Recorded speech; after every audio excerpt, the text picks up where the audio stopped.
In the province of Segovia, there exists a convent whose name has been deliberately erased from the official records of the Church. For 4 centuries, ecclesiastical authorities have hidden the events that took place within its walls in the year 1572, when 47 people swore they had witnessed strange and inexplicable manifestations surrounding a young nun.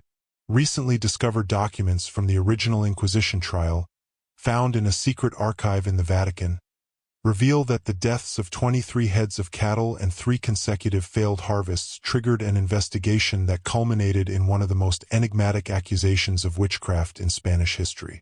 What no one has ever told is the true story of Sister Catalina de Mendoza.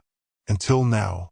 Before we continue with Catalina's tale, I invite you to subscribe to our channel so you don't miss any of our investigations into the darkest secrets the Church has tried to bury for centuries. This kind of content is not for everyone. It is only for those brave enough to face uncomfortable truths. Tell us in the comments from which country or city you're listening, and become part of our community of truth seekers. The village of San Lorenzo del Escorial, nestled at the foot of the Sierra de Guadarrama, lived constantly under the shadow of religion during those years when King Philip II was turning Spain into the bastion of Catholicism. Among its steep cobblestone streets and low wooden and adobe houses, the convent of Santa Maria de los Angeles rose solemnly on the northern hill, separated from the town by a dense forest of pines and oaks that locals avoided crossing after nightfall. The community of San Lorenzo depended almost entirely on their crops of wheat and barley, supplemented by the raising of sheep that grazed on the lower slopes of the mountain. Life revolved around work, prayer, and fear of famine, of disease, and above all of divine judgment. In an age when the salvation of one's soul was the central concern of everyday existence. The convent was home to 23 nuns, living under the strict supervision of Mother Superior Beatriz de Guzman, a woman of noble birth and unyielding will, who ruled the community with an iron hand and a cold heart. Within those ancient stone walls, Gregorian chants mingled at dawn with the toll of 53 bells, marking the beginning of each day. Sister Catalina de Mendoza had arrived at the convent 6 years earlier, at the age of 16. Her vocation had not been freely chosen. It was imposed on her by her family after the death of her maternal grandmother, Maria Alvarez, a woman known throughout the region for her knowledge of medicinal herbs, who had lived far enough from the town to avoid suspicion during her lifetime. With the old woman's death, the Mendoza family considered it prudent to place Catalina, her only granddaughter and heir to her knowledge, behind the protective walls of the convent. Unlike many of her sisters, Catalina did not come from nobility. She belonged to a family of moderately prosperous merchants who had fallen into disgrace after being accused of trading with Jewish merchants. Her dowry had been enough to secure her a place in the convent, but not enough to earn her the respect of the blue-blooded novices with whom she shared daily life. Catalina was of medium height, slender yet strong, with hands hardened and skilled from labor. Her face, framed by the severe black and white habit, revealed unusually clear green eyes that seemed to shift in shade depending on the light.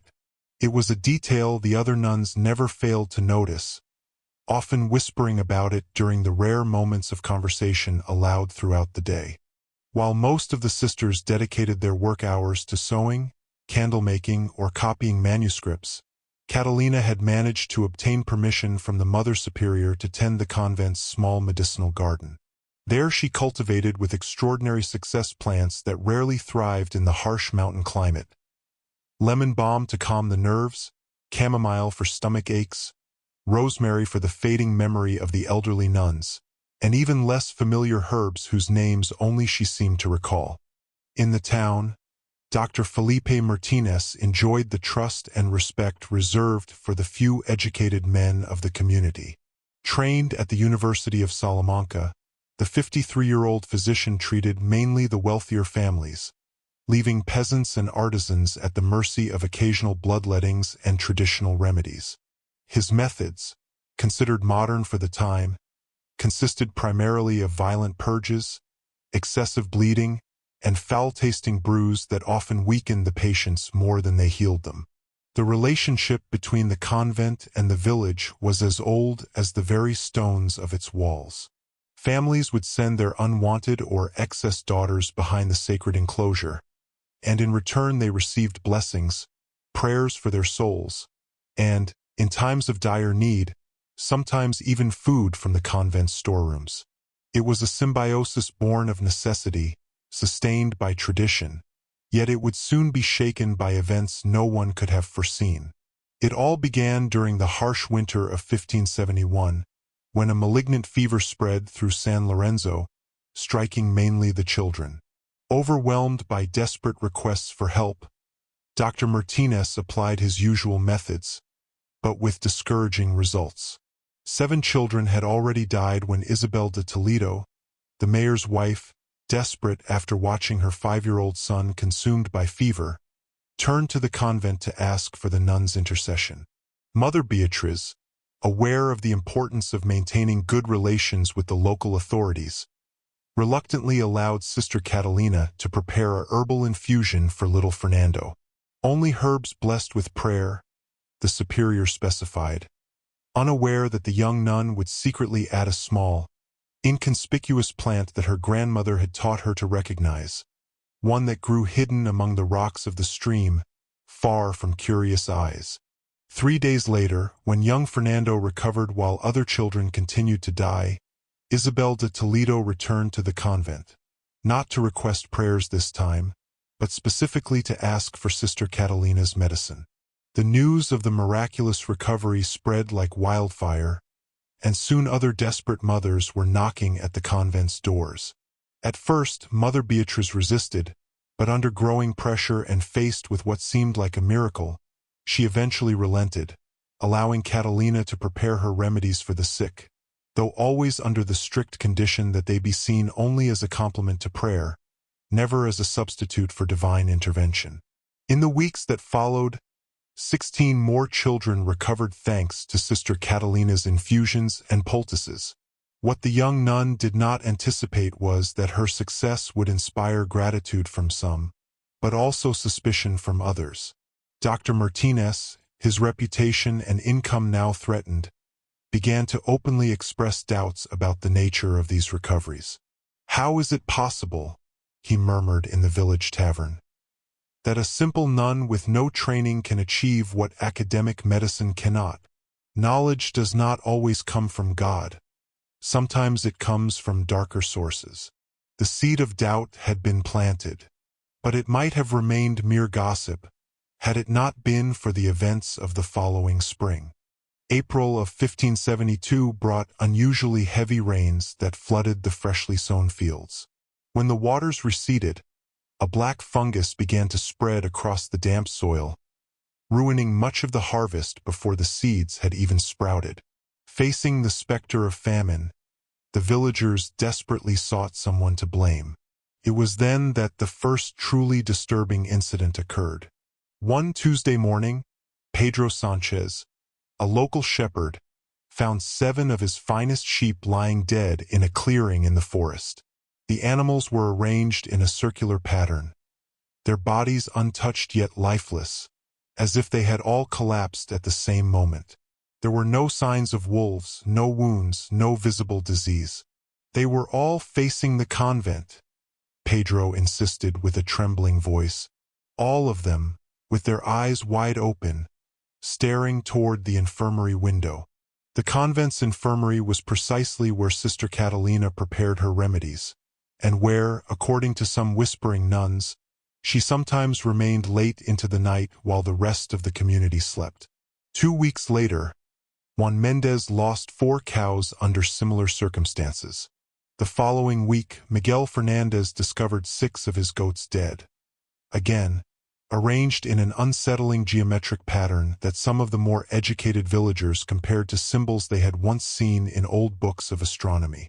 Fear settled over San Lorenzo like an unwelcome guest.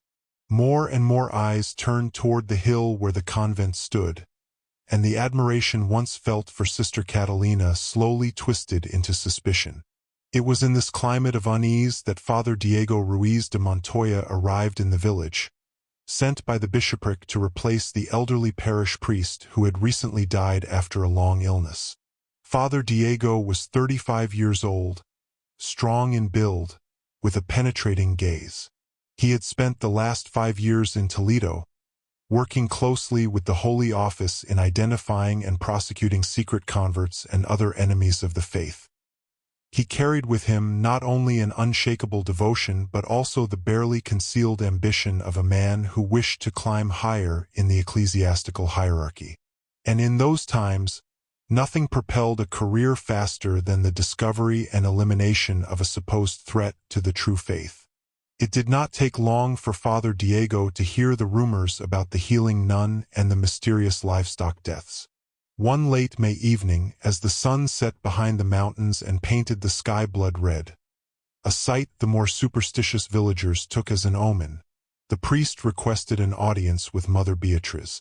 What they spoke of behind closed doors remained between them. But the following morning, Sister Catalina was confined to her cell. Her herbs were confiscated, and the medicinal garden she had so carefully tended was uprooted and burned under the supervision of Father Diego himself, who sprinkled the ashes with holy water while reciting Latin prayers. That same night, while the convent slept, 3 peasants returning late from the tavern swore they saw a lone figure walking slowly through the ruined fields. It was a woman dressed in a nun's habit. She stopped from time to time, bending toward the soil, as though whispering secrets to the barren earth. Startled, one of the men shouted. The figure straightened, and according to their later testimony, her eyes glowed in the darkness, like those of a cat, or perhaps something far worse. By the next day, a formal accusation had been presented before the Holy Office. Sister Catalina de Mendoza, of the Convent of Santa Maria de Los Angeles, was now officially suspected of practicing witchcraft and of having made a pact with the devil. The weeks that followed the accusation plunged both the convent and the village into a climate of fear and tension that grew heavier with each passing day. While Sister Catalina remained isolated in her cell, guarded day and night by 2 nuns of the Mother Superior's utmost trust, Father Diego began a meticulous investigation into her past. His inquiries led him to the Mendoza family home, a 2-story house at the southern edge of town, now closed and silent.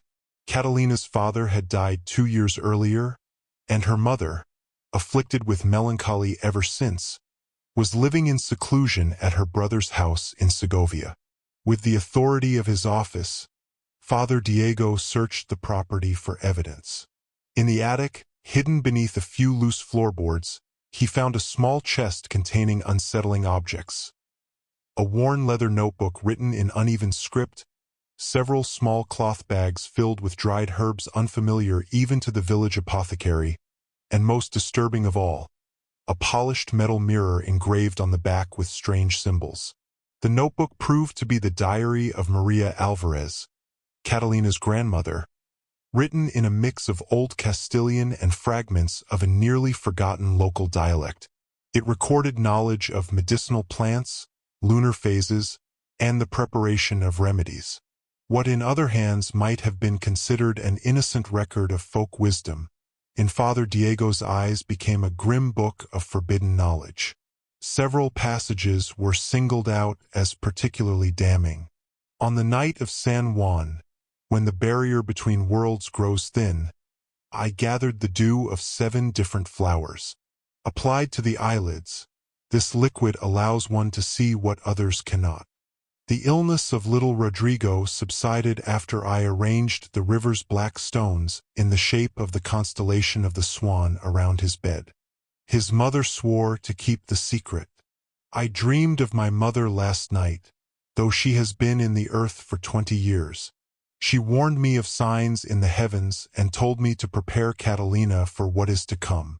The girl carries the gift in her eyes, as I did, as my mother did before me. For Father Diego, these writings were the confirmation he had been seeking. Witchcraft had not begun with Catalina. It was a family tradition, passed down from generation to generation.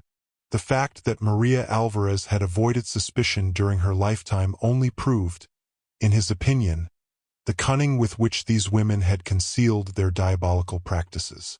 Meanwhile, in the village, the effects of the accusation began to spread in unsettling ways. The very mothers who, only weeks earlier, had blessed Catalina's name for saving their children, now examined those same children with fear, searching for signs of sinister influence.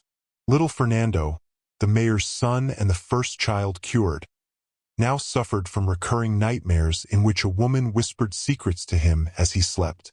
The blacksmith's daughter, also treated by Catalina, had begun collecting and classifying wild herbs without anyone teaching her how. Within the convent, division grew among the nuns. Some, like Sister Inés, an elderly nun whose joint pains had been eased by Catalina's poultices, defended her, insisting her gift came from God. Others, led by Sister Beatriz de Acuña, the bishop's niece and Catalina's long-standing rival, fueled suspicion with stories of strange happenings. I saw her speaking alone in the garden, as if the plants were answering her, Sister Beatriz declared with wide eyes. And one Christmas Eve, while we prayed in the chapel, I swear I saw a greenish light glowing under her cell door. Mother Superior Beatriz, caught between her duty to the church and her uncertainty about the young nun's guilt, maintained a tense silence, ensuring only that procedures were followed to the letter. Then came an incident that many would later consider decisive. Antonio Gomez, the blacksmith's 14-year-old son, known for roaming the woods, claimed he had seen Sister Catalina outside the convent despite her confinement. She was in the clearing where the sheep had died. He testified before the village council, summoned by Father Diego. It was her, though she wasn't wearing her habit, but a dark dress. She was kneeling, hands buried in the earth, murmuring words I couldn't understand. And when she saw me, her eyes glowed like embers in the night. What Antonio did not confess out of fear or shame was that he had gone to the woods to meet Elena, the miller's daughter with whom he kept secret rendezvous. Elena, present at the hearing, remained silent, more afraid of her father's wrath than of the consequences her silence might bring for Sister Catalina. Antonio's testimony spread through the village like a contagion, multiplying and mutating with each retelling. By the time it reached the ears of the Holy Office's representative, summoned from Segovia, the tale had grown. Catalina had not merely been seen in the woods. She had been spotted dancing naked beneath the moon, invoking spirits, and even transforming, if only for a moment, into a creature half-woman, half-beast. In her cell, oblivious to these embellishments but fully aware of the gravity of her situation, Sister Catalina spent her days in prayer or staring out the small barred window toward the ruined garden. She did not attempt to defend herself when the Mother Superior informed her of the charges, merely answering, "God knows my heart and my deeds." During those long hours of solitude, Sister Catalina began to experience something unsettling. In the stillest moments of the night, when even the crickets seemed to hold their song, she heard voices. They did not come from outside, but seemed to rise from the very stones of her cell, whispering in a language she did not consciously understand, yet which resonated deep within her being. More disturbing still, when she closed her eyes, she saw visions that could not have come from her own memories. Women in ancient garments gathering plants beneath the moonlight, rituals carried out in forest clearings long vanished, chases and bonfires blazing under a starless sky. Were these delusions born of fear and isolation? Memories somehow passed down from her grandmother? Or something far darker, as the tribunal would later suggest? By June, as the sun scorched the ruined fields more harshly each day, the arrival of Inquisitor Francisco de Valdrabano in San Lorenzo marked the beginning of the formal process against Sister Catalina de Mendoza, accused of diabolical pact, witchcraft, and bringing harm upon the livestock and harvests of the community. If seeking the truth meant risking the discovery of darkness, the villagers were about to find out. Francisco de Valderrabano did not fit the popular image of a witch hunter. Of medium height and slim build, the 53-year-old inquisitor moved with calm, deliberate gestures. His face reflected melancholy more than fanaticism, and his light brown, almost amber eyes studied the world with such intensity that it seemed he could see beyond appearances and words. Educated at the University of Salamanca and trained in theology in Rome, Valderrabano had developed a method that set him apart from his colleagues. He preferred silent observation and subtle questions over direct accusations and threats. This approach had earned him both admirers and detractors within the Holy Office, but no one could deny his results. In 15 years, he had identified and prosecuted 43 people for crimes against the faith, maintaining one of the highest rates of confessions obtained without resorting to torture. His arrival in San Lorenzo was accompanied by a phenomenon that many superstitious villagers took as a divine sign. A dense fog descended suddenly from the mountains, shrouding the village and convent in a gray mantle that blurred outlines and muffled sounds. Through this spectral mist, the inquisitor's entourage advanced: a notary, 2 familiars of the Holy Office, and 4 armed guards. To everyone's surprise, Valderrabano's first action was not to interrogate Sister Catalina, but to request a complete tour of the convent and its surroundings. With particular interest, he examined the ruined garden, kneeling to gather a handful of soil, which he smelled carefully before storing in a small leather pouch. He also visited the sites where dead animals had been found, asking precise questions about the exact position of the bodies and the weather conditions on the days prior to each incident. Only after these inspections did he ask to see the accused, but in a way that unsettled both Father Diego and Mother Beatriz. "I wish to observe her without being seen," he explained, his voice soft yet firm. "The first time I encounter an accused, I prefer that I know her, and not the other way around. To see without being seen allows me to notice details that might be lost in the tension of a formal interrogation." For 3 days, from a small chamber adjacent to her cell, Valderrabano watched Sister Catalina through a discreet hole in the wall. What he observed, carefully noted in his private journal, revealed his meticulous attention to detail. The accused spends much of the day in prayer, reciting not only prescribed prayers but entire passages of Scripture, especially the penitential psalms. Her knowledge of sacred texts surpasses what one would expect from a nun of her age and education. At night, she suffers what seem to be episodes of night terrors. She thrashes in her sleep, murmurs incomprehensible words, and occasionally wakes screaming names I cannot recognize. Nightmares caused by her present condition, or manifestations of a conscience tormented by forbidden acts. Most peculiar, on 3 occasions I saw her extend her hands toward the small barred window of her cell. Her lips moved in what seemed like a silent litany or chant. Twice, small birds landed on the sill, as though responding to some kind of call. Coincidence, or evidence of an unnatural gift for communion with creatures? After this period of observation, Valderrabano finally proceeded with the first formal interrogation. But contrary to custom, he requested that it not be held in the convent's chapter house, where the tribunal's table had already been installed, but instead in the ruined garden itself under the first light of dawn. The scene that unfolded on June 15, 1572, remained etched in the memory of all who witnessed it.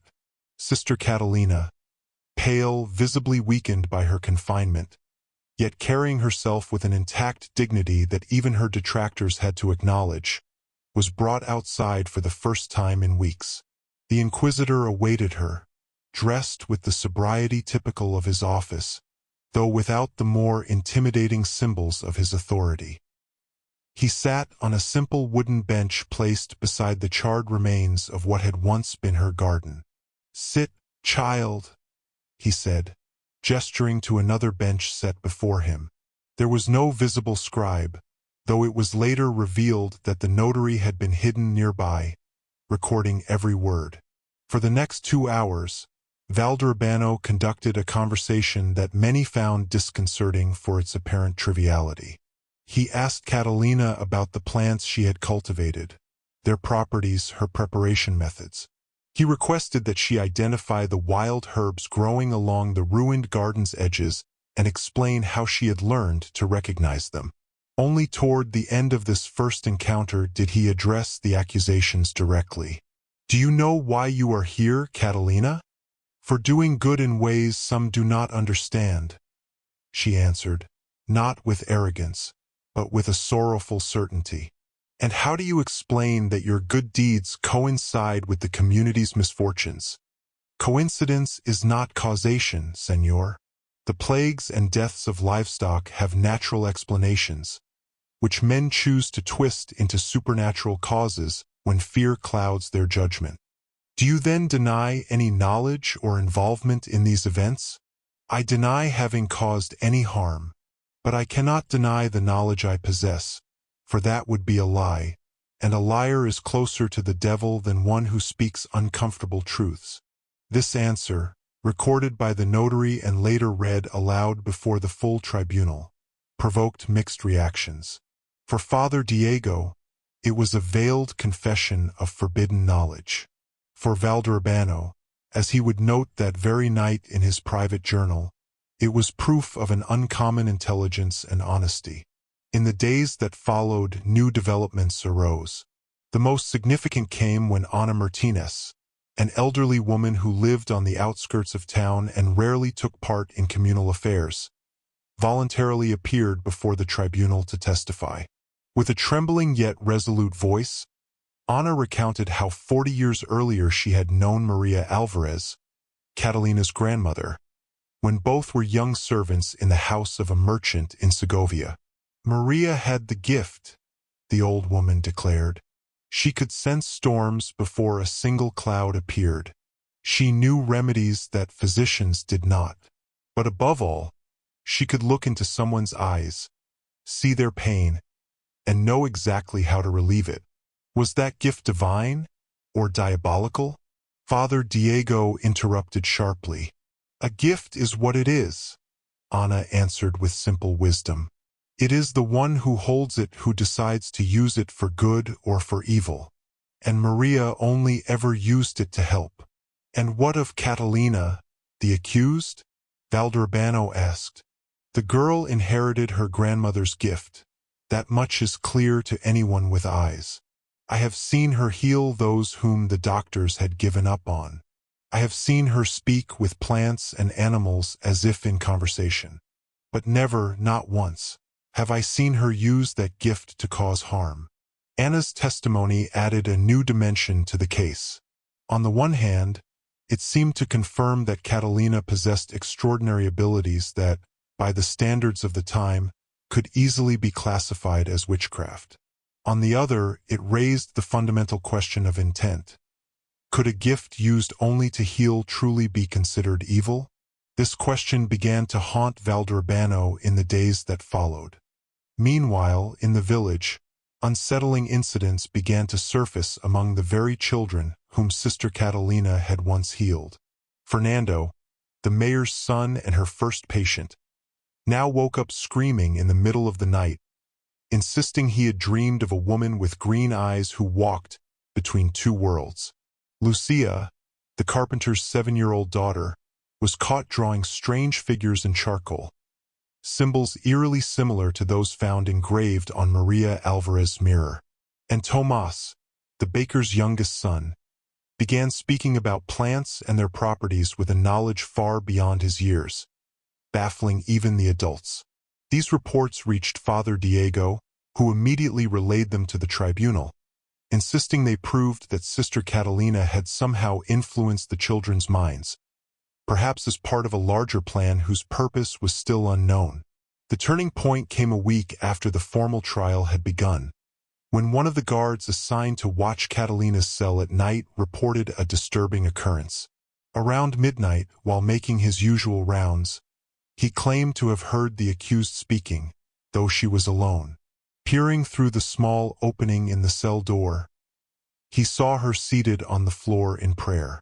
But what froze his blood was the sight of the shadows cast by the dim lamplight.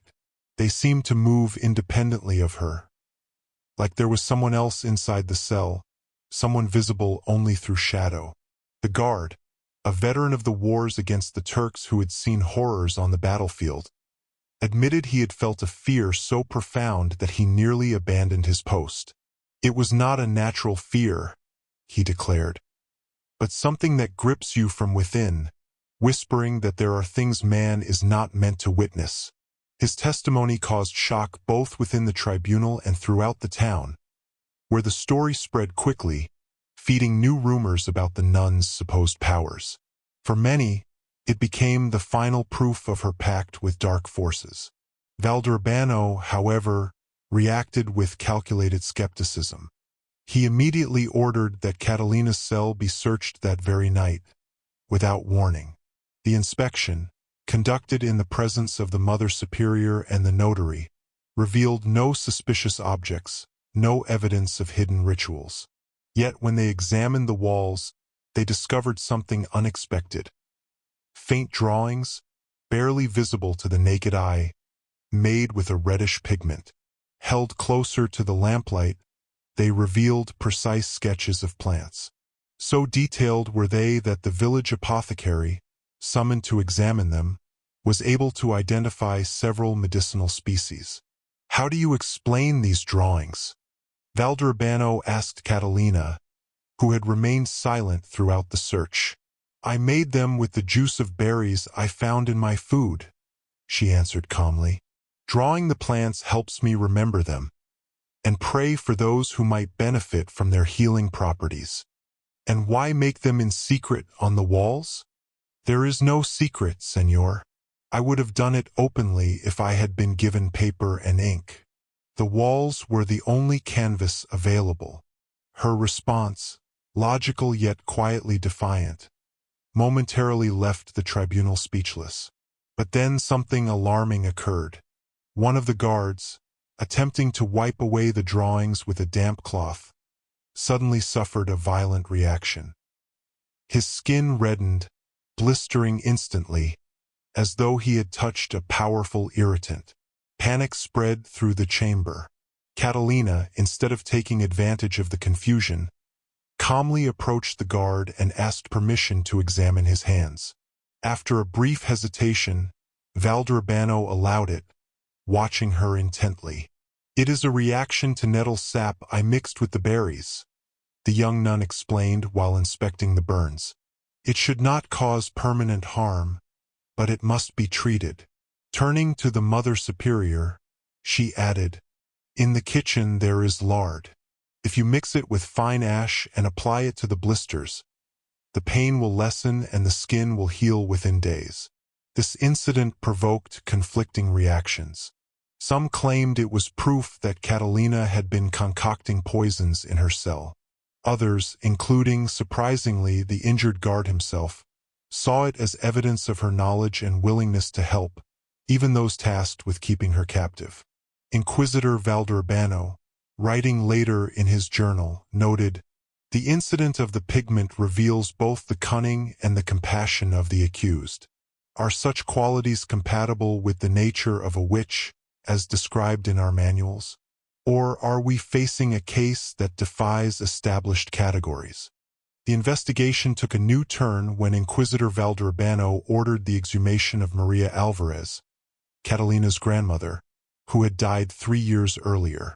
The decision caused controversy even within the tribunal, but Valderbano was unyielding.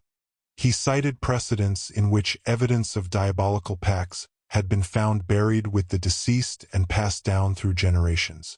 The exhumation took place at dawn on the 20th day of the trial, in the presence of official witnesses and under the direct supervision of the Inquisitor himself. What they discovered shocked everyone. Maria Alvarez's coffin contained her body in an unusually well-preserved state. Despite 3 years in the ground, it showed none of the expected decomposition. Her skin, though parchment-like, remained intact, and a faint aroma of herbs emanated from the corpse. Even more startling was the object found between her folded hands, a small bundle wrapped in linen and sealed with wax. When carefully opened, it revealed a lock of dark hair, immediately assumed to belong to Catalina, and a folded paper bearing an inscription that even the seasoned inquisitor found chilling. Written in a mix of Latin and a nearly forgotten local dialect, the message seemed to be a warning. When darkness seeks the light, 3 signs will herald the judgment.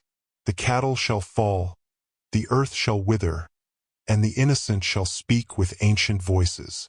Protect the girl with the green eyes, for within her resides the knowledge that others will seek to destroy, out of fear of what they do not understand. The discovery sent shockwaves through the community.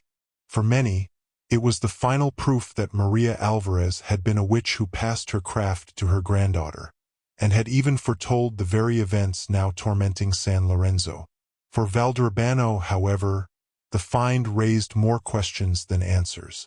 That very afternoon, the inquisitor met privately with Sister Catalina in the convent's chapter house, without notary or witnesses. It was an irregularity in procedure, later justified as necessary for the pursuit of truth. What was said in that 3-hour meeting remained known only to them. But when Valderbano emerged, his usually impassive face betrayed signs of deep disturbance. He ordered Catalina's cell placed under stricter guard, and, surprisingly, he instructed that she be provided with paper and ink to write her complete confession. That very night, another incident shook San Lorenzo. Lucia, the carpenter's daughter, one of the children once cured by Catalina, disappeared from her home without a trace. Her frantic parents organized a search, joined by half the village. Just before dawn, she was found in a clearing deep in the forest, sitting on a large stone as though in a trance. Her hands were covered in charcoal, and before her on the ground she had drawn a series of symbols almost identical to those seen in Maria Alvarez's diary. When questioned, the girl seemed not to remember how she had gotten there. She only repeated a phrase that terrified the villagers. "The lady with the green eyes called me." The news spread like wildfire. By morning, a furious crowd had gathered before the convent gates, demanding that the accused be handed over to civil justice, or, failing that, to the flames.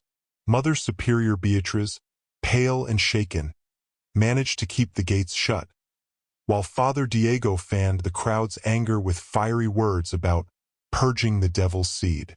It was Inquisitor Valderbano who, appearing at the gates with calm authority, ordered the crowd to disperse. His voice was neither raised nor threatening, but his words carried such weight that the villagers, one by one, reluctantly stepped back. That same afternoon, he went to Catalina's cell to inform her of the incident. To his astonishment, he found her lying on the floor, motionless, her eyes open but unseeing. She had fallen into a catatonic state. No prayers, no commands, no remedies managed to draw her out of it. For 3 days, she neither spoke nor moved, breathing shallowly as though hovering between life and death. During this time, Valderbano remained by her side more often than not, visibly troubled. His private notes from those days reveal his growing inner conflict. If she is a witch, she hides her cunning with a purity of suffering unlike any I have witnessed. If she is innocent, then we are destroying a soul chosen by God for a mystery we do not yet comprehend.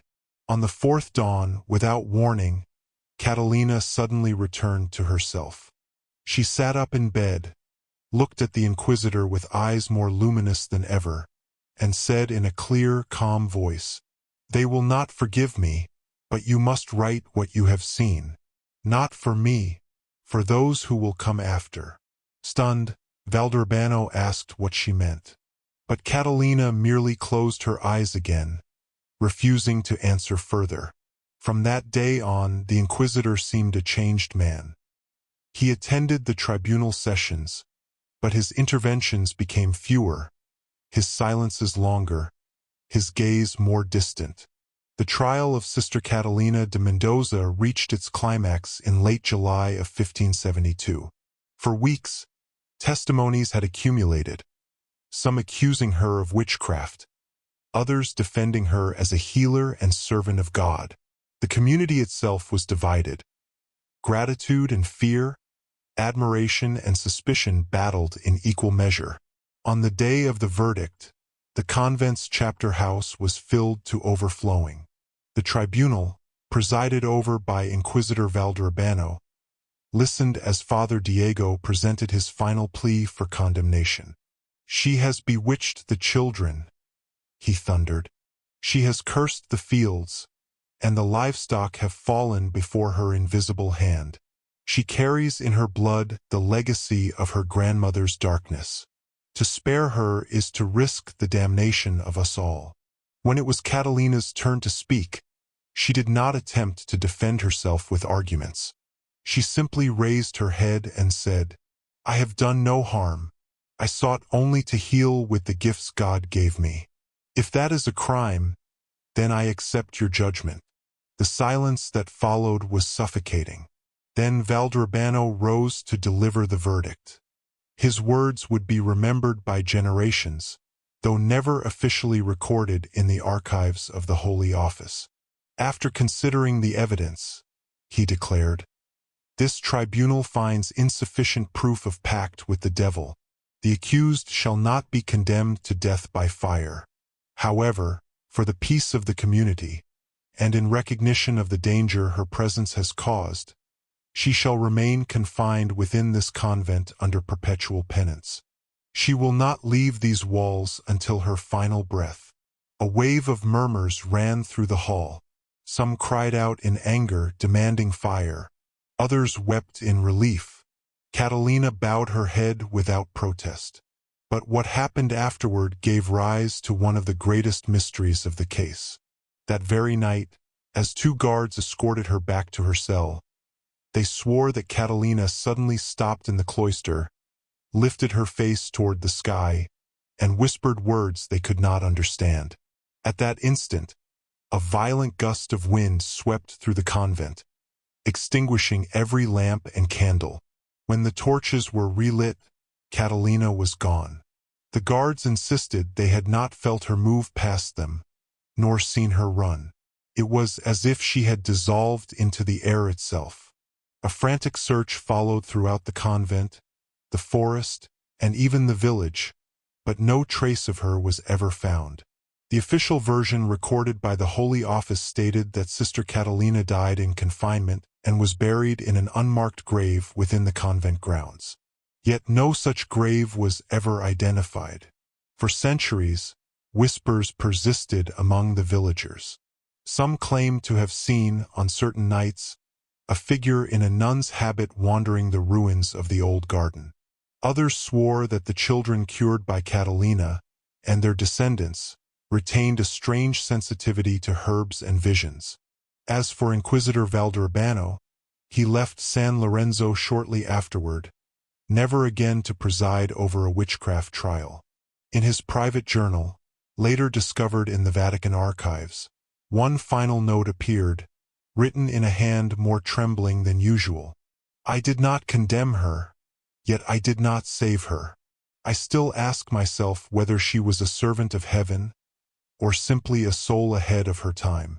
The truth remains buried, like the roots of a plant that refuses to die." Thus ended the case of Sister Catalina de Mendoza, the nun accused of witchcraft, whose story has lingered in shadows for centuries, unresolved, suspended between faith and fear, legend and truth.